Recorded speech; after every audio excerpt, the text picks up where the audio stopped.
നിയമസഭയിൽ അട്ടപ്പാടിയിലെ ശിശുമരണവുമായി ബന്ധപ്പെട്ടുള്ള ചോദ്യത്തിന് ഉത്തരം പറയവെയാണ് മന്ത്രിയുടെ വിവാദ പരാമർശം.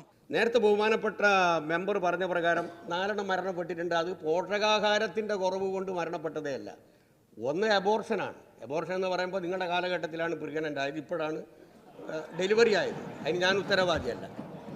2 വാൾവിന്റെ തകരാറാണ്. അതും ഗർഭിണിയായത് നിങ്ങളുടെ കാലഘട്ടത്തിലാണ്, ഇപ്പോഴാണ് പ്രസവിച്ചത്. അട്ടപ്പാടിയിൽ പോഷകാഹാരക്കുറവില്ലെന്ന് മന്ത്രി സഭയിൽ വിശദീകരിക്കവേ അഡ്വക്കേറ്റ് എൻ ഷംസുദ്ദീൻ MLA ഈ ചോദ്യത്തിനായിരുന്നു മന്ത്രിയുടെ മറുപടി. ഈ സർക്കാർ അധികാരത്തിലേറിയ ശേഷം 3 കോടിയിലധികം രൂപ ആദിവാസി മേഖലയിൽ ചെലവഴിച്ച് കണക്ക് പറഞ്ഞ ശേഷമാണ് മന്ത്രി വിവാദ പരാമർശം നടത്തിയത്.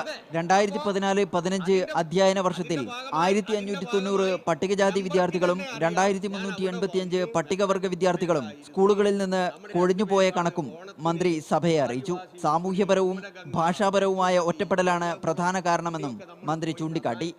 മീഡിയ 1 തിരുവനന്തപുരം.